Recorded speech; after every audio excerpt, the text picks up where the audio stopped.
Listen to the All in My Head podcast on Spotify, Apple Music, and wherever you get your podcasts.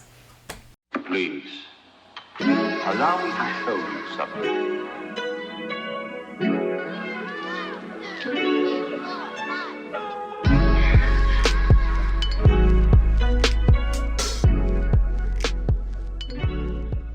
Welcome back to the All in My Head podcast. I'm Jenny, and I am your host for today and every day at the All in My Head podcast. But today's episode is episode 4, and it is called The Marriage Chronicles: Love, Laughter, and the Highs and Lows. And this is going to be some real talk, people, because I have my very own husband here today, Dan. Hey, babe. Hey, how are you? Good. How are you? I'm okay. Yeah? Excited to be here? It's different, but sure. Yeah, a little nervous? A little bit. Yeah? Don't be nervous. I don't won't. bite. Unless you want me to. Oh, wow. But I'm excited to have you here. We do have some questions that we're going to go through for today's episode. And some of them are my own questions. Some of them are questions that came from friends, from family, and also from some of our listeners. So, yeah, that's going to be interesting. Okay. You're ready for it, though, right? I'm ready. Okay, let's do it. I'm not going to start with questions. I'm going to start with the fact that we have been married for 33 years as of August 10th. How does that feel? It feels great, I guess. I mean, 33 years, I can't believe 33 years are gone like that. Yeah, we talk about this a lot. Time is a thief. Yeah, time is a thief. We talk about that all the time. I actually wrote a piece about that on my blog, which I gave you guys that link last time. And we also talk about having a 32-year-old and a 27-year-old and a soon-to-be 25-year-old. And it's crazy. Like 33 years have flown by, but then some days feels like forever. Some days do feel like forever, but for me, sometimes, I mean, it doesn't feel like I've been married 33 years either. Right. And we've been together for 35 because we've been together since I was 17 and you were 19. Yes. We were babies. I remember. Yeah. You remember it? I remember. Okay. Well, we're going to talk about that. So for the first question for Mr. Dan, hubby, All right. babe, Yeah. all the titles. All of it. How did we meet? Met in high school. In choral class. But I did meet you way before then as well. Okay. Because I was like, we kind of met before then. Probably I was in my early teens, I would imagine. Yeah. And you were hanging out with your friend, and you ended up on my front porch. And he likes to say that I came to see him on his front porch. You did. But it's a long story. But we were selling whatever it was for cheerleading. School, right? Yeah. Yeah, probably candy, because that's what Catholic schools love to sell, was candy. And I showed up on his front porch to see if anybody wanted to buy candy. Mm-hmm. And I was out riding my bike with my half shirt on. Yes, his mesh half shirt. Let's say that. And that's what did it. And that's not what did it. I was actually And she never left. I was actually interested in his friend at the time, but we can talk about that later as well. So we did meet beforehand, and I actually went to school with your brother Tim. Correct. Since 6th grade. So I knew the Sullivan family for You weren't a stranger to me, that's for sure. Correct. There was no stranger danger going on. And then my kids' favorite question to ask, and they love me to tell this story, so I will tell the story. I'll let Dan tell his version, and then I'll tell my version. But we did meet in choral class. Let's segue with that. And I would say that Dan would say I probably was always flirting with him, he thinks. She did. There were other people in that class, too, and so I like to say, we were actually flirting with your friends. You just happened to be in the middle of a couple of the friends that we liked. But nonetheless, there's always flirting going on, right, in high school, so that's probably not entirely untrue. But how did we start dating? As in... How did we start dating? Like, how did... I think you lost a bet. But did you know that ahead of time? No, without me telling the I story? did not know that So ahead of time. how would you tell the story if somebody asked you, how did you and Jenny start dating? I went into the Marine Corps, and I was home on leave, and I went back to my high school, I was working with a recruiter at that time, and Jenny came out, and we started talking, and she didn't recognize me. And then I said, "It's Dan." And then later I found out that she made a bet with her friends that when the Marines showed up, she was going to go out with them. And sure enough, it was me. Lo and behold, I don't think that's what she anticipated. Not at all. That's not what I anticipated at all. But that is kind of how it went down. So Dan was driving this car, his dad's car, Yes. an Olds 88. Yep. And this car pulls up to our high school. We went to St. Thomas Aquinas High School. We both did. He had graduated since, and I was a junior. So I was sitting in my Spanish class. You were a senior. No, I was a junior when we started dating. Oh, okay. Yes. Yeah. He was dating another senior, apparently. We'll Oops. talk about that later. I was a junior at the time, and probably around November-ish, I'm going to guess, December. Anyway, this car pulls up outside of our Spanish class, and the windows are open because it was a pretty nice day, all things considered, for a November, December in New England. And there's this guy standing outside with a full, dress Marine uniform on. And so I looked at my friends, Viv and Jess, and I was like, yeah, I'm going to go out with that guy. And they were like, that's a man. That's not a boy like our high school boys. That's a man. And I don't think so. But we'll make a bet. And we probably bet $5. Or more importantly, we probably bet that we would pay for something, when we went out to eat. Because we did that after our classes. And so bell rings. We all run to the door and fling the door open, which we're not supposed to do. And I'm like, hey, how are ya? And, my friends say hi, and he says, Jen, Viv, Jess, how are you? And we're like, who are you? And he says, Dan.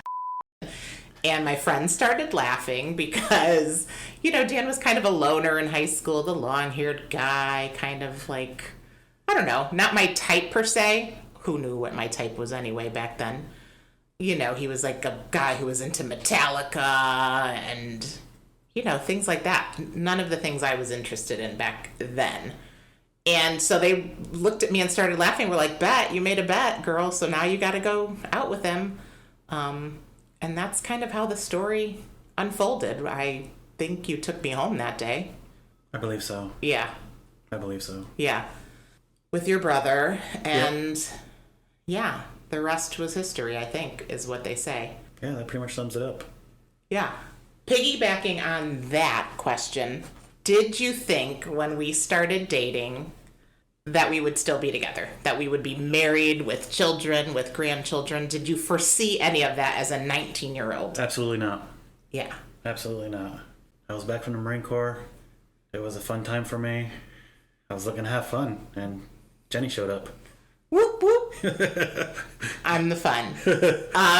I would say yes and no. I think that I always idealized relationships and fairy tales in my mind. So I think that I probably was like, yeah, this is a guy I'm going to be with and marry and all the things. But also at the same time, not, because I was 17. I don't really think I knew anything about anything, so I would say yes and no. I would, it's a combination of both. But here we are, 33 years later, married, and 35 together. So it's a long time. It is a long time. Especially nowadays. Right. That's something our kids say. And even when our kids tell people, that we've been married this long, they're like, what? Yeah. What? Your parents are still married? They're still together? Not that there weren't struggles and times, but, we did it. We made it. Okay. And piggybacking on that as well. When did you know in our relationship that it was the real thing and not just fun? Probably when we started living together, maybe. Then it got real for me. Yeah. So I moved out when I was 17 years old. A month before I started my senior year in high school. Mm-hmm. So we had been dating at that point for a while. You moved into my house with my parents. Unbeknownst to his parents.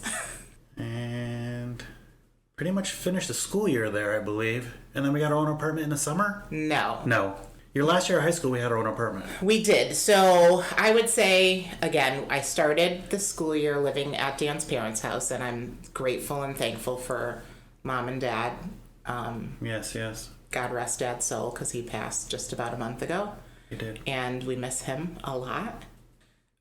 So I'm really grateful to them for taking me in at that time. And yeah, they're just great people. They've always been good to me. So I moved in, and it was super important for my mother-in-law to make sure that I stayed in the same school. My brother-in-law, Tim, who was just my boyfriend's brother at the time, also went to the same school. And so we went back to school, and it was, just important for my mother-in-law to make sure that I had that and that I was able to graduate from my school. And it was probably around February or March of my senior year that we started looking for an apartment. We were young boyfriend and girlfriend, and we wanted our own place. Playing house. Yeah, we wanted to play house before we actually played house. So that's what we did. We looked for an apartment, and we found one right down the road from school. It was actually really nice. It was for our first apartment. It was a cute apartment. It was a little studio apartment. It had a bedroom. Oh, no, it had a bedroom. That's right. It did have a bedroom. Yeah, it wasn't a studio. It did have a bedroom. It had one bedroom. It was a one bedroom, but it was like a lofty kind of. It was a loft. Right. It was an attic that somebody turned into an apartment. Right. And it was just super cute. And it was really nice. Like, I walked to school in the morning because it was literally less than a block away. And again, at this point, I had just turned 18, so I was 18 and you were 19 going on 20 at that point. Right. And that's where we lived until I finished school. I graduated in June. But yeah, it got real at that point because now we're living together and have our own apartment. Bills. All the grown-up things. Yeah, all the fun stuff that you don't want to have. But I was kind of super cool at school because... You had your own apartment. I had my own apartment with my boyfriend, not like you were supposed to do in a Catholic school. Absolutely not. So it was definitely controversial. It was frowned upon. Very frowned upon. But not by my friends, because they were like, yeah, Jenny has her own apartment. We're going over there. So that was definitely kind of an insight into how our relationship began. Do you have a favorite memory of us dating early on? I think the favorite part for me was when you still lived at home and I would sneak you out or you snuck out. True. That was fun for me. Yeah, of course, because... It was devious. It was like... Taboo. Yeah, again, I was raised probably in a much stricter Catholic household than Dan was. We were both raised in that Catholic faith. And I talk about that on the previous episode. So yeah, it was fun. I was dating an older guy who was out of school. It was fun. Yeah. It was everything you weren't supposed to do. Right. So I would agree with that. I had this boyfriend who had a car and he was in the Marines. So all the things that, girls think they want because they're 17 and 18 years old and they're like, ooh, I'm doing all the dangerous things. And again, going back to our upbringings, it was just, it was the not Christian thing to do. So that was kind of fun. I mean, I'm not going to lie to you. How do you think, and this is twofold, I guess. How do you think our relationship has changed from when we first got married to 33 years later? Wow. I think now, more than earlier on, I shouldn't say rely on each other more. We definitely spend more time together now than we did early on because we were busy. We had children. We had work. We had opposite shifts. I worked in hotels then, too. So I might not be home for a couple days during the holiday because that's just how busy it was. Wedding season. So we didn't see as much of each other as we do today. So I think our bond today is probably greater than it was early on. I don't know. No, I think that that's kind of a perfect segue into how I said it was kind of twofold. Is I feel like we were bonded in the beginning because we were young, and we were bonded through trauma, some trauma. Like, I moved out when I was 17. I think I was looking for someone to save me. I was 17. I didn't know that I didn't need saving. I could save myself. But also, I think we, like, we're super young, and we grew up together. We grew up together. We grew up together. Like, we definitely had our first child in our first year of marriage, 18 and 20 years old.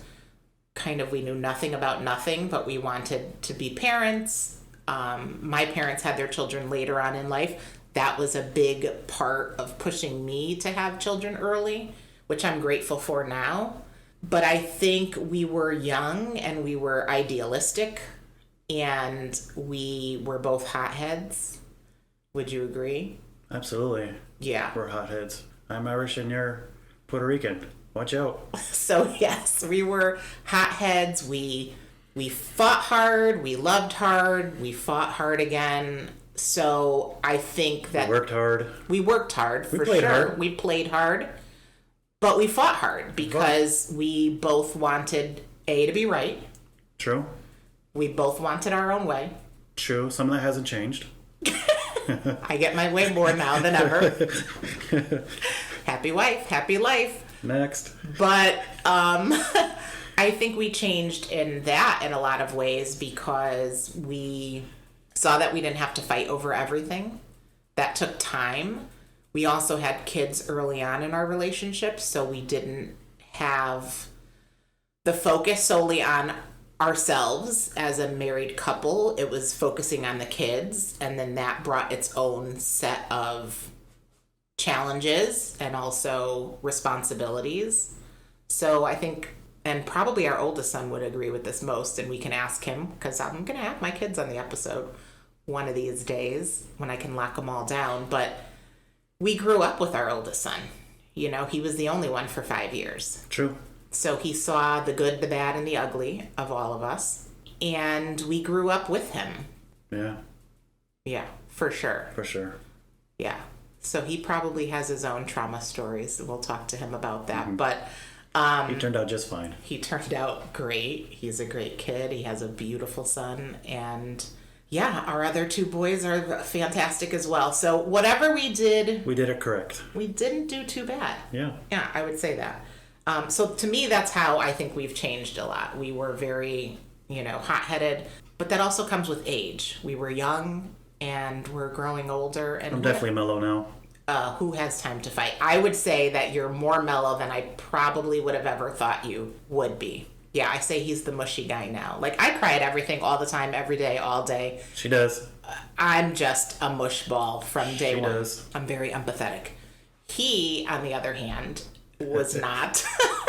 And it took a lot of, pulling feelings out to get him to feel. But now he's the mush ball. I think that came not only as getting older, but as becoming a grandfather. Don't you agree? I agree. Yeah. You're a yo-yo. I'm a yo-yo. That's your name. That's my name. Not an actual yo-yo. Yeah. And you love those babies. Of course. Yeah. And I think that's something that really softened you in a different way. I mean, as a parent, you have to be hard. You are the disciplinarian. With the grandkids, not so much. No, not so much. So we can just love on them. So it is definitely a different vibe. We're older. We spend more time together. I look forward to going to sleep in the bed with you. I look forward to waking up with you, having morning breakfast. Except don't talk to me before. Yeah, is that in your episode? It was in my episode about coffee. Yeah. Yeah. Well, it's true. Yeah, don't talk to me before coffee. But that's okay.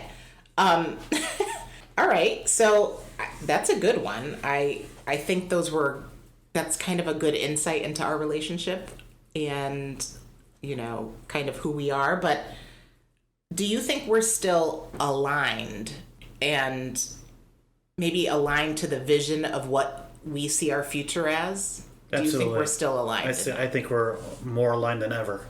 I think, we're very supportive of each other. Truly. We're very supportive of each other. And that's half the battle. You support me, I support you. We know where we want to go, we know what we want to do, and we want to do it together. Yeah, and I think that, there were bumps in the road along the way, and there were moments in our relationship, when our kids were younger, that we were just like, are we on the right path? Are we seeing each other the same way? And there was a lot of different things that, came along the way. I talked in my last episode about our youngest son being diagnosed. And I think at that point in time in our lives, our paths were very separate. And we were you were very motivated and focused on your job. Yeah. And your career. And being, you're very corporate oriented in that way. And I came from the nonprofit world where it's about helping and giving others. And there was definitely a divergence for a long time. I think we were just kind of like, where are we going? What are we doing? But we figured it out. We did. Yeah. We figured it out. Yeah. Took some time, but we got there. Took a lot of work. And now it's a cakewalk. Now it's a cakewalk. I like that. I would agree. We're still aligned. I think we're very much more aligned even than we ever were. I think we see things more maturingly than we did when we were younger. We were very idealistic and all these grand dreams and kind of not fantasies, but I think kind of a fantastical way of believing our lives would be. And we became more realists along the way. I think you were always more of a realist. I still am. Yeah. I can pull you into my fantasy world sometimes, though. You can. And that's why he's on the show today. Yeah, that's why I'm on the show today. Let's jump ahead and think about, what do you think our marriage will look like, I don't know, in 30 years, let's say. Now we're in our 80s. 30 years. Wow. Well, I don't think much will change. Except we'll be older. We'll just be older. We're still going to get on our golf cart and go. We're still going to, go to Costco. We're still going to do everything we do together. Go to the beach. Go to the beach. I don't foresee anything changing. Maybe I'll be a little slower. Yeah. Sometimes I feel slow today, so I would imagine by 80 I will be a little slower. Right. We both feel slow some days. But I don't foresee much change going forward.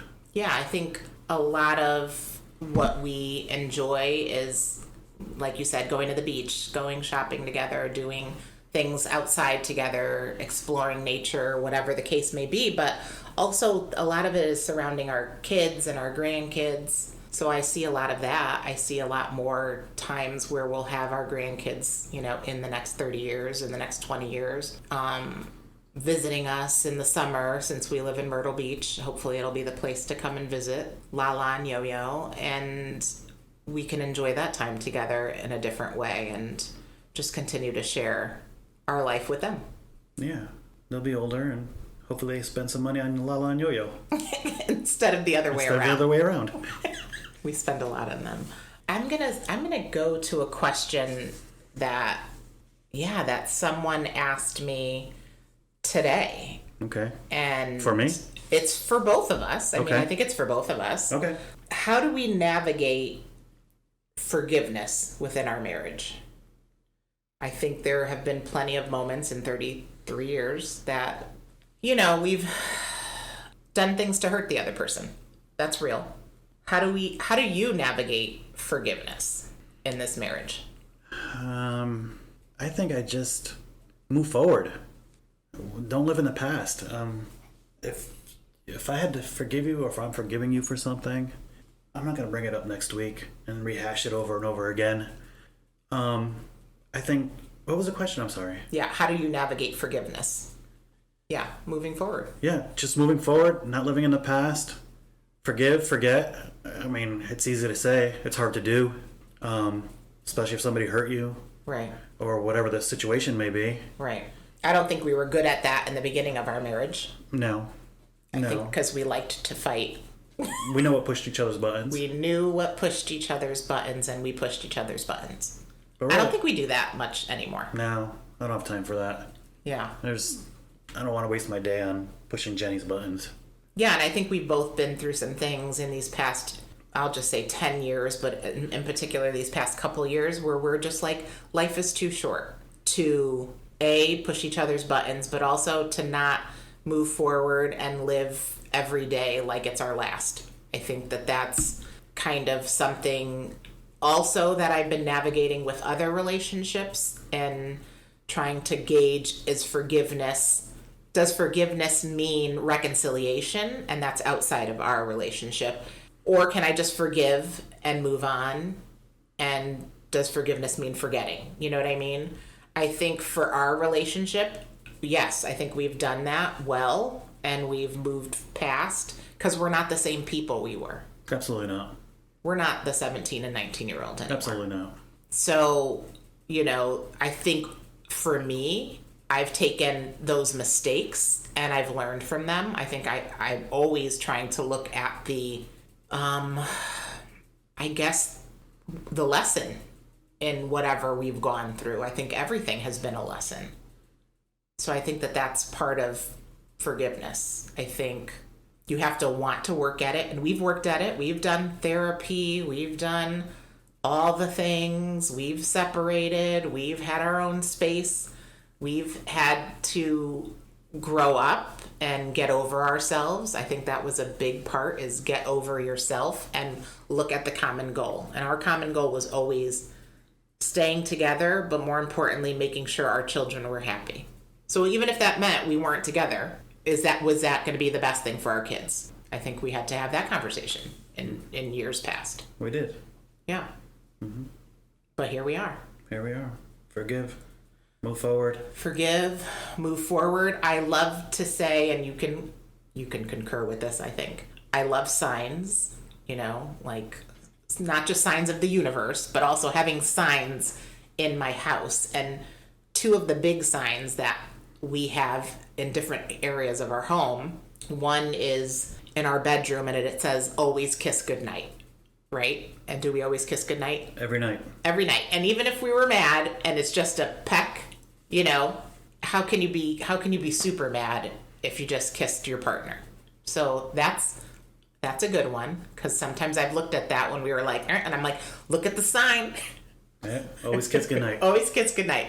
And then the one that's hung over our home in Connecticut, and it used to hang right over the front door as we walked in, and now it hangs in our front door before we walk out, is all because two people fell in love. Right. Right. And you have to go back to the core of, how did this family start? All because two people fell in love. Mm-hmm. So I think those are things that I carry with me outside of the home too. So that's part of forgiveness for me, and just moving forward. Yeah. Right? Yeah. Common goals. Common goals. And the want and the desire to make a relationship work. It's hard work. People True. are like, what's the secret? There's no secret. The secret is what you make of it. If you're willing to put your relationship first, work at it, move forward, like I said before, it's going to work. But if you're not, then it's time to pack it up. Right. And I think that that's what a lot of people, So is there a real secret? I don't think we have a secret. I don't think there's a secret either. And I think that that's what people want. Like, what's the easy answer? There's no easy answer. It's constantly checking in. You got to live your answer. You got to live your answer. I love that. Yeah. I love that. Woo! This is good stuff. Good stuff. What do you think was the hardest... What do you think is the hardest thing that we went through in our marriage? This is another listener question? This is another listener question. What is the hardest thing you think we went through throughout our marriage? I think the hardest thing was when our son got sick with cancer. I think for me, that was probably the hardest thing, because it's going to strain your relationship. It's going to let you know where you stand and where you don't stand. It's going to let you know. It's going to show all the cracks. It's going to show, all the cracks and all the togetherness as well. Yeah, I think that's... It's everything. I think that that's what we were talking about earlier, was that we were definitely seeing where we were in our relationship, that we were divided in a lot of ways at that point, that we were living for different things. And it made us refocus on our child, on our other two children, so that they didn't feel like they were kind of being thrown to the wind, but also they were battling it just as much as we were. So I think that was definitely one of the hardest things we've ever gone through in our relationship. Yeah, for sure. You know, I think it tested us. It also showed us who our friends were. It also showed us who our family was. It shows a lot. It shows a lot, and it also showed us who was going to support us and be there. People who we didn't even think maybe our relationships were more casual with were people who stepped up and took our kids and, and helped out with them. And I think it made us look at life differently. I think it just made us go, this is not all about us, right? It's about a whole, and our whole was me, you, and our three boys. Right. Yeah. I think we're united on that answer. I think we both think and know that was probably the hardest thing we ever had to go through. And I am positive that our other kids would agree with that too. I know they've gone through their own challenges in life, but that was definitely something at a young age that nobody should have to go through. Yeah, we were lucky. We were so lucky and so blessed. So lucky and so blessed, and we met so many good people in that journey who helped us through it, and support groups and camps, and it just became a community that rallied around each other. Yeah. But we also saw relationships fall apart. We did firsthand. Families who were going through it because a child being diagnosed with a terminal illness is shattering. That threw them over the edge. Yeah. So I definitely think we were lucky, but I think we also we worked at it. We worked at it every day. Yeah. Awesome. Thank you for that. That was a tough time, but that baby will be 25 in a couple months, and he's pretty awesome and living his best life. And his brothers also are great, amazing people doing good things, have children of their own that they're going to carry on the legacy with. Okay. So on the flip side, what do you think your best memory of our marriage is? Is there a best memory? I think moving. Moving to Myrtle Beach was a great memory, but that's recent. Well, I mean, it's still 5 years ago. 5 years, yeah. But it's still considered recent, I would imagine. Yeah, but I think that was our biggest move, I guess, per se. All right, best memory. Is there another memory that you have? Probably... I don't know, Jenny. That's tough. I know, there's so many. There's a lot of memories. There's so many good memories. And how do I categorize them? I know.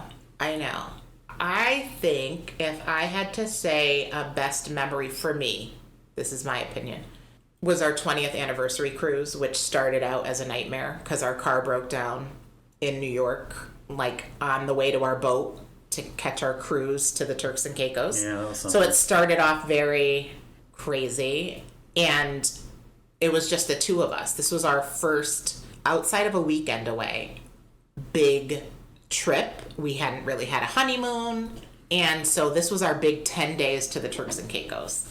And I surprised you with renewing our vows. With the captain. When we were on the boat. Just like TV. It's real. Yeah, that was great. That was just a great memory. We met a great couple there and their kids who we ended up sitting with and having meals with for the rest of the time. And I think it was just our first longer than weekend getaway with each other. And it was so nice to just reconnect and to not have kids tugging on you and needing to go to baseball. No schedule, right. No schedule, and just decompress. Also hard to get you to take more than a weekend off. True. So to have you for 10 days at that stage of life was very different. True. Because you were a workhorse. Yeah. And you always thought that work was going to stop if you weren't there. True. And it never stopped. I was a workaholic. Workaholic, for sure. I think that's my favorite memory. Just because it's something that we got to do for ourselves. Yeah, that's a good one. And recommit. But I'm sure there's a ton. There's a ton. Yeah. This podcast will be a great memory for me. You heard it here first, children. Everybody who's out there listening, this will be a great memory for Dan. It's the first time I've actually been interviewed by my wife. Like interviewed. Yeah. With questions I haven't seen beforehand. Correct. He did not want to know the questions beforehand, so I did not tell him anything. And he was super ready to do it. So that's fun. And this is exciting because this is my first guest. So no green room, no snacks. No, none of that. This is very bare bones. We're doing this. I hope next time it gets better. Well, next time we hope to be in our own studio with snacks and, all the things. All the things. I'll give away vinyls like Kelly Clarkson does because that's my favorite. And coffee, of course. Favorite part of being married to me? Or favorite part of being married? Favorite part of being married is knowing that I have someone who supports me, someone who believes in me, someone who trusts me with her life, because you do. True that. See, I told you he gets emotional. See? Yeah. Danny, Nathan Bennett, your dad has feelings. Believe that. I do. We had this conversation the other day because we watched Kelly and Mark in the morning, and they always have these questions that people, these questions and these statistics. And, they talked about something like, a spouse not believing in the other person's dreams. And that's sad if you're going through that. I hope that's not you. And if it is you, it's time to reevaluate. Because we do support each other in everything we wanted to do and have wanted to do. The move to Myrtle Beach from Connecticut, we've lived there our whole lives, was a big move. But we both were ready to do it.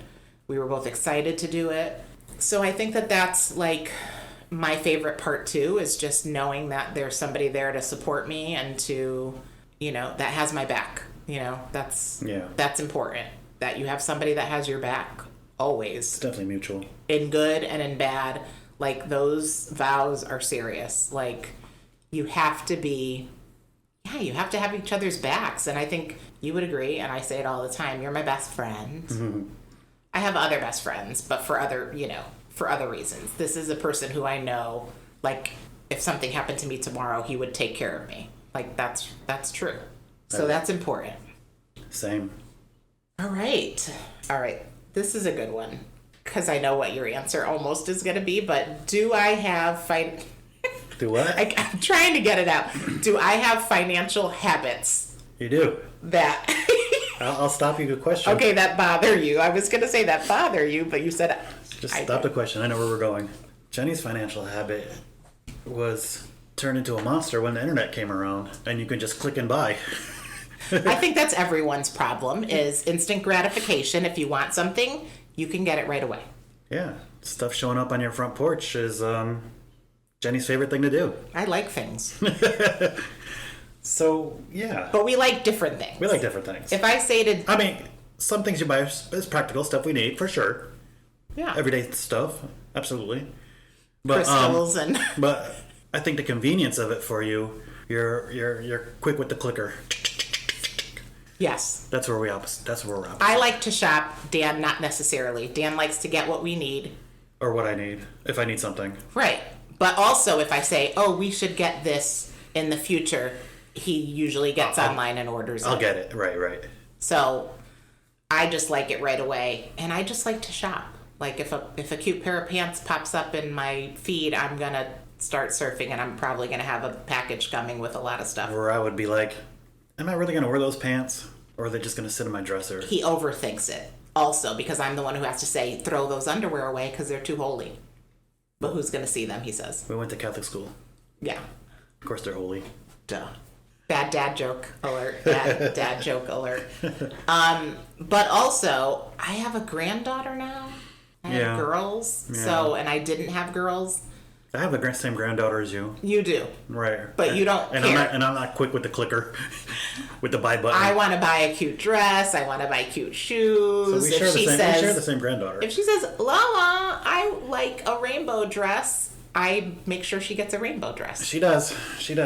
So that's, yes. And your financial habits are different. So does it bother me? Is it practical? Yeah, I would say you're more practical, but then sometimes it borderlines, stingy. Sometimes I'm like, give me that. Well, good thing we share the same account because I'm just going to go buy it anyway. Everything's joint. Yeah. So I don't know that it bothers me because You're just going to go ahead and do it anyways. I find my way around it. This is true. Let's segue to parenting. When it comes to parenting, what are my strengths and what are my weaknesses as a parent? I think they're all grown now, but yeah, your strengths are you're mama bear. You are number one cheerleader for your children. You support your children, maybe to the effect where they can do no wrong sometimes. You are that devoted to your kids, or I shouldn't say devoted.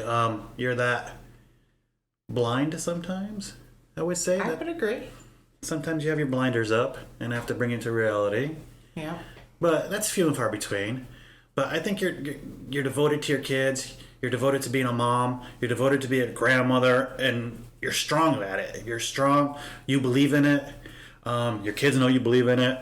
You probably text them 10 times a day, or where you hear from them when they have a car question or a money question.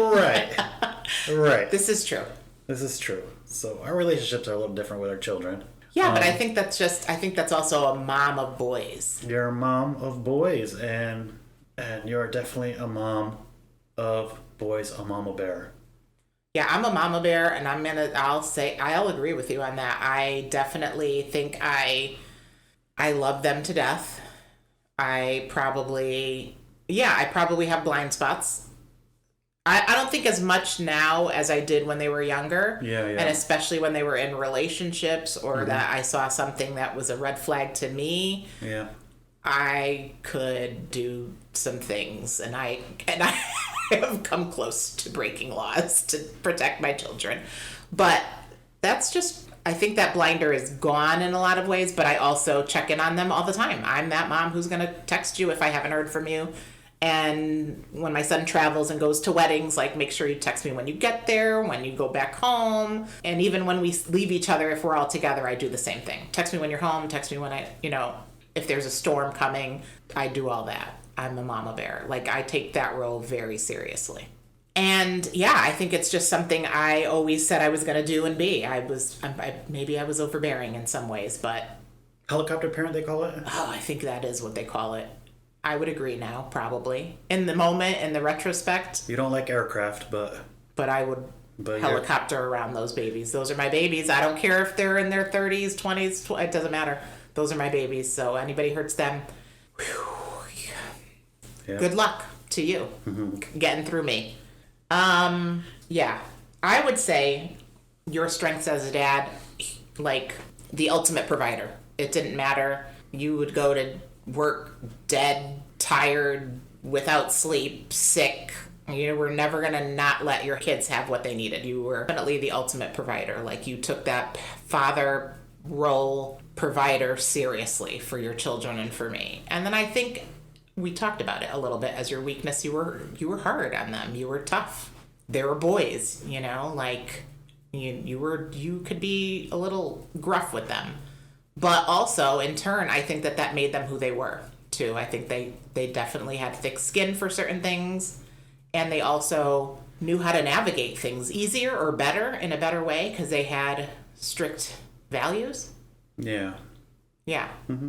Yeah, for sure. I wouldn't change anything. No, I don't think so. I think we are who we were supposed to be, and our roles were what they were, We were good yin and yang in that way.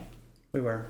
Good cop, bad cop. Good cop, bad cop. They know who to go to mom for. They know who to go to dad for. Right. Still today. Yeah, they still do. They still do. We definitely have our roles that they come to us for. We definitely have a role. Right. I think we touched on some of these, so I really don't have to. We talked about struggles and conflict. Is there a habit of mine that bothers you? That's a good one. No, not really. I don't. Do you even have habits? I don't know. I think you would say my coffee habit, because you like to chat in the morning and da-da-da-da, and I'm kind of like, rah, and you're like, it's morning, it's great to be alive. Is that really a habit, I don't know that it's a habit. That's a behavior. Okay. That's a behavior. That's a learned behavior? Yeah, it's a behavior that you choose. Okay. Not to talk to me in the morning. I don't talk to anyone in the morning if I can at all avoid it. It's definitely a learned behavior. Okay. I wouldn't call that a habit. Okay. But I don't think you have any habits. I mean, most of the stuff we do together. Yeah. Do I have any habits? I don't know. I think you just perseverate on things. Not as bad as you used to. Like the show? Like overthinking things. I think that could, or like incessantly talking about it. I'm a firm believer in like what you put out, the energy wise is what you're going to get back. So sometimes if you put that negative out there to be like, oh, like this is how it might go down. I'm like, don't do it. Don't do it. Jenny will break out the sage and I start will saging sage me. everything and everyone. So yes, I think that's my only. Yeah, I wouldn't. No, I think that's. I don't have it. It's Quirk? A quirk? maybe a quirk. A quirk. Yeah. Okay. What's your fave thing about me? What's your favorite thing about me? I think my favorite thing about you is just gonna go back to being my ride or die. I know you're always gonna be next to me. I know. Yeah. We may not agree on everything, Yeah. but we end up agreeing on everything. That is the truth. I think we take into account each other's opinions on things and we get there. Yeah. Yeah. For sure. I think my favorite thing is you make me laugh. You're ridiculous sometimes. Like it's ridiculous sometimes. Like That's why you sage me. Like that's why I sage you, because sometimes you're just ridiculous. It's like Revenge of the Nerds yesterday. Like it's that kind of ridiculous that I just have to laugh. Like I don't get it, but if you get it and it makes you laugh out loud, cackle in tears, then more power to you. Yeah. Our humor is definitely different. Oh man, it's definitely different. Biggest lesson you've learned being married? Or is there a lesson? Or are they all lessons? Happy wife, happy life. That's a good one.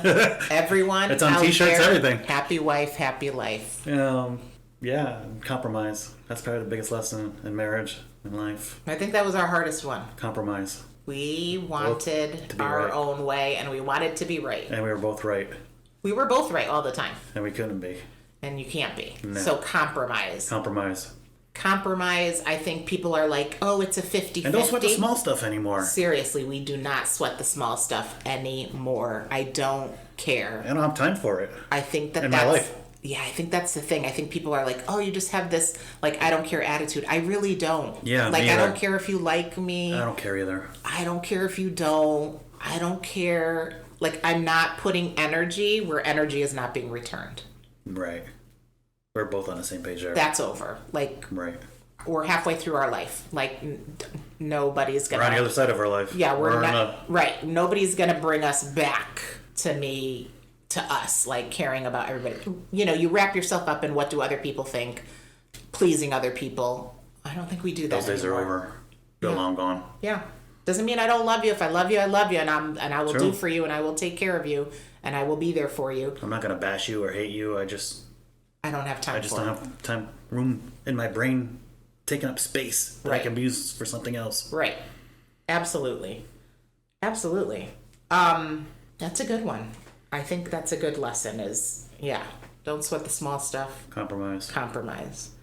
What do you think we can work towards in our relationship? Is there anywhere that you feel like we could grow? Wow. I feel like I'm maxed out. He's perfect, guys. Dan is perfect. My roots are deep. I don't think I need to grow. I don't think I need to grow.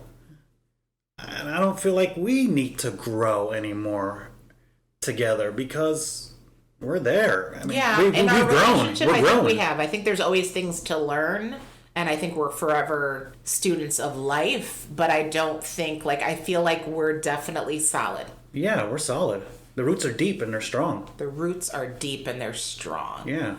Yeah, that's so good. I wanted to say that, just kind of touching base before, is like when we were talking about dreams and empowerment and being each other's riders, I think that's been a huge gift to me this past year in my growth and in therapy and in all the things. I've been stepping into the things that I've wanted to do, and you have been like, do it. Like, cheering you on, gassing you up. yeah, like you gas me up like it's nobody's business. Like, do that podcast, write that book, start that publishing company. So everything that I've kind of accomplished this year has been something that's been stirring in me for a long time, but I finally felt like I could break out, and you're just like, go for it. Yeah. So I appreciate that. You're welcome. I think that that's something that people in relationships, whether it's a marriage or a long-term commitment or whatever, is like, dream big, Dream big. Dream together. and dream together. Your dreams are my dreams. Right. And if your dreams are important, then it's important to me, and vice versa. Absolutely. So I think that that's a big thing. I think that touches on, do you have any advice for people who are getting married or have recently been married or plan on getting married? If you are recently married or you plan on getting married, get ready to do a lot of work. It's not gonna be all fun. It's not gonna be a party. It's not gonna be the reception. Nobody's doing electric slide every day. You know, that's for... I do the electric slide every other day. That's gonna be a couple hours on your wedding day, but other than that, it's a full-time job. It's a full-time job. Gotta get up every morning, punch the clock, and put in the work. And do it because you love that person, not because it's a job. It is work, but be invested. Like, I think being invested And supportive. and supportive Is this your person, you ride or die? If not, then you're setting yourself up for failure. right. And I think on that note of, if I had advice for anyone, I would say, don't allow others into your marriage, and don't allow others to dictate what your marriage looks like. That's good. I think That's good. People have this fantasy of what a relationship's supposed to look like, or who's supposed to be in your core group. And your marriage is two people. Those were influencers before influencers. Those were that's perfectly said. Those were influencers before influencers. Don't let anyone influence what your relationship is supposed to look like.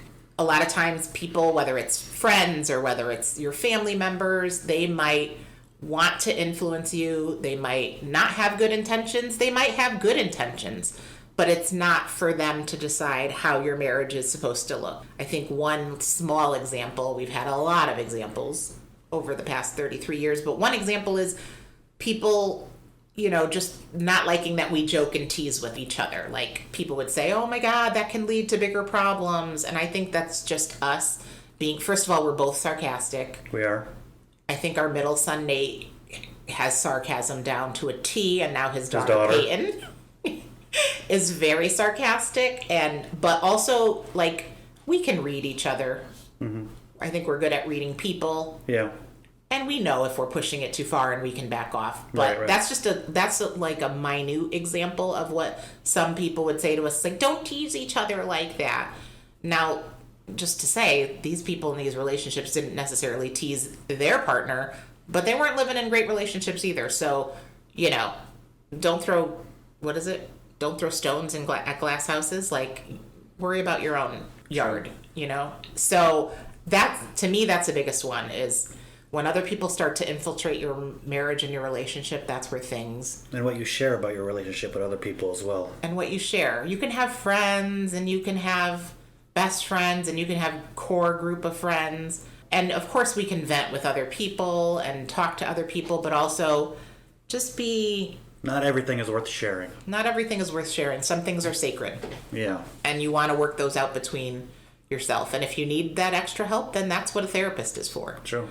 To help guide you as that third party. But you don't need to go out there and tell everybody your business and make it, because people will find that crack, and they'll feed on that negativity, and your crack will get bigger. Right. Totally. I think that is good. I think that's a good way to look at things, is just keep that sacredness between you. I think in closing, I made it. You made it. First of all, congratulations. You made it. You were the first guest on the All in My Head podcast. How does it feel? It felt great. Yeah. Like I said, I missed the green room. I missed the snacks. Next time. But promise, I'll have all... I know where you keep the snacks here. I'll have all the Reese's waiting for you. Let's end it with a question, but also just anything else you might want to say. But if you had to describe me to someone in one word, how would you describe me? Loyal. That's a good word. That is true. If I got you, I got you.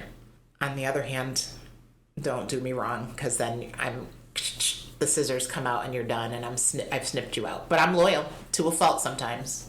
Loyal to a fault. Thank you for that.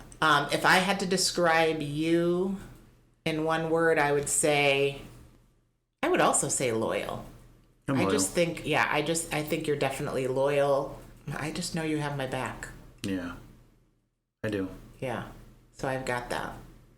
We've got that in common. Any other questions? Anything you want to ask, or you feel like we touched on it all? No, I think that was some good questions you had.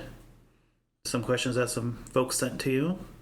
Which I appreciate. Thank you to those who did send in questions, because it was good. Yeah, This could be a two-parter. it can be. I mean, we can definitely go longer. We can. I think we can definitely touch on some other things. 35 years of Stuff. Well, thank you. Thank you for encouraging my madness and my need to talk. So this podcast helps me through it and through all the things that have been stuck in my head, and I can just get them out now. So thank you for that. But thank you for being my first guest. Thank you. Thank you for having me. Thank you for being my wife. You're welcome. Thank you for being my hubby. So that's it, guys. That is how we are going to leave it there. I would say if you guys have any questions, as always, please send me those questions. Yeah, we can do this. We can do this again. We can definitely make a two-parter. We could definitely touch more on parenting. We can touch on other stages of our lives. But I hope that this gave you kind of an insight into our relationship. A good introduction. A good introduction to me and to you and to kind of our family life. Yeah. But also kind of talked and maybe helped people through some questions, because some of those questions were things that people are going through themselves. Yeah. Hopefully it resonated with somebody. Yes. And they were like, wow, I was just thinking that. Yeah. And now I know what I'm going to do or not do. Right. So, yeah. Or what I'm going to say to my partner later. Right. Not therapists. We are not therapists, but we've been doing it a long time. So we can definitely therapize, as my nephew Dem likes to say. So that's how we're going to leave you today. Thank you all so much for joining us here for episode 4 of the All in My Head podcast. I'm Jenny, and for myself and my husband Dan, we hope you have a great day, and we hope you keep listening.